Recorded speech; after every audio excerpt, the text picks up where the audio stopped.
होली की आत्मा। बचपन से शहर में रहने वाला मनोज इस साल होली की छुट्टियों में अपने गांव दुर्गापुर वापस आता है, जहां उसे देख पूरा गांव खुशी से झूम उठता है। जब गया था तब इतना सा था और अब देखो कितना बड़ा हो गया है। हाँ सरपंच जी, जब मैं गया था तब आप भी बहुत जवान थे और अब देखो कितने बूढ़े हो गए हैं आप। चलो चलो बढ़िया है, बच्चा घर वापस आ गया। इसी खुशी में आज रात पार्टी होगी।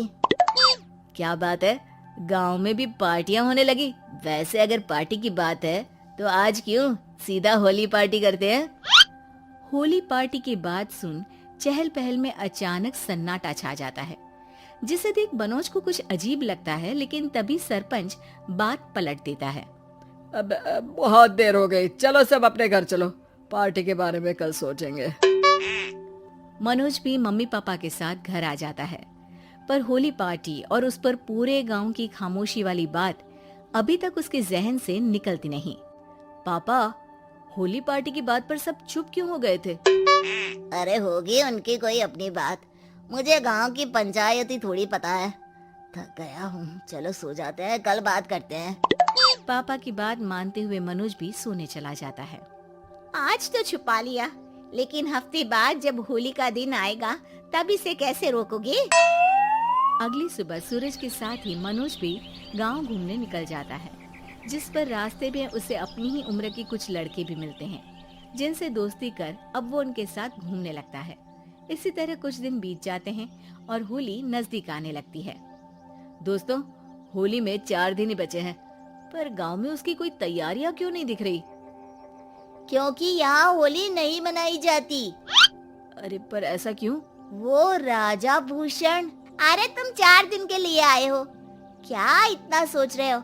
चलो कुछ खाने चलते हैं। इसी के साथ एक बार फिर होली की बात को टलते हुए देख मनोज को शक होने लगता है। वो घर पहुंचते ही इंटरनेट पर अपने गांव और राजा भूषण के बारे में जानकारी निकालने लगता है। क्या? मुझे आज तक ये नहीं पता था। ऐसा कैसे? किसी ने मुझे कुछ बताया क्यों नहीं?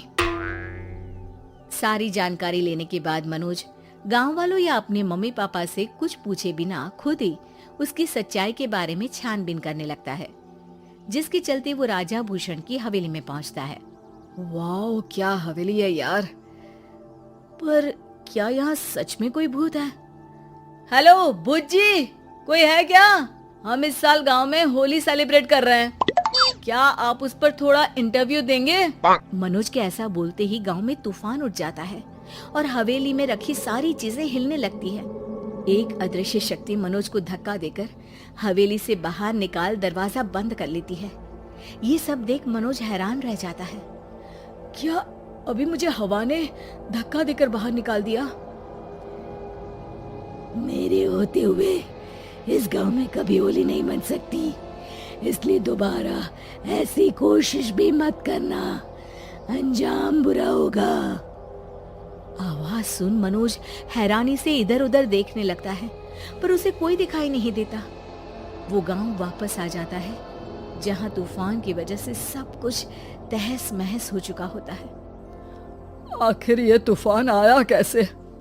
ना ऐसा कोई मौसम था और ना ही हमने होली का त्योहार मनाने की बात की थी। सरपंच की बात पर कोई रिएक्शन दिए बिना मनोज चुपचाप अपने घर चला जाता है। इस तरह देखते ही देखते होली का दिन भी आ जाता है और मनोज रंग लेकर गांव में निकल जाता है, लेकिन गांव पूरी तरह खाली होता है। अरे त्योहार का दिन है, धूमधाम की जगह मातम क्यों मनाया हुआ है?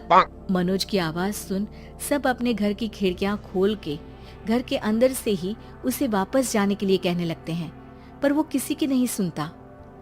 तुझे पहले भी समझाया था, अगर होली खेलने की कोशिश भी की तो अच्छा नहीं होगा। अरे बात मान लो बेटा, तुम्हें सच नहीं पता। मुझे सब पता है।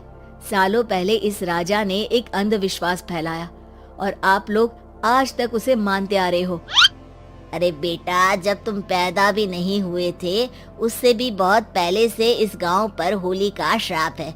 अगर गांव में होली का त्योहार मनाया जाता है तो प्रलय आना पक्की बात होती है। राजा भूषण इस सब में नहीं मानते थे और त्योहार मनाने लगे, जिसके चलते होली वाले ही दिन पहले उनके बेटे की और फिर उनकी मृत्यु हो गई। तभी से गांव की रक्षा के लिए उनकी आत्मा उस हवेली में रह रही है। सबकी बातें सुन मनोज उलझन में पड़ जाता है। सोचना भी मत मनोज, अगर तुमने इस परंपरा को तोड़ने की कोशिश भी की तो उसका परिणाम इस गांव और गांव के लोगों के लिए अच्छा नहीं होगा। मुझे भी यकीन नहीं हो रहा कि आप लोग एक बेतुकी बात को मानकर सालों से रंगों के त्योहार को मातम की तरह मनाते आ रहे हो। मनोज किसी की कोई बात ना मानते हुए पूरे गांव में रंग बिखेर देता है, जिसके तुरंत बाद वहां तूफान के साथ बिजलियां गरजने लगती है। अचानक मौसम में ऐसा बदलाव देख जहां मनोज कंफ्यूजन में आ जाता है, वहीं गांव वाले डर से सहम जाते हैं।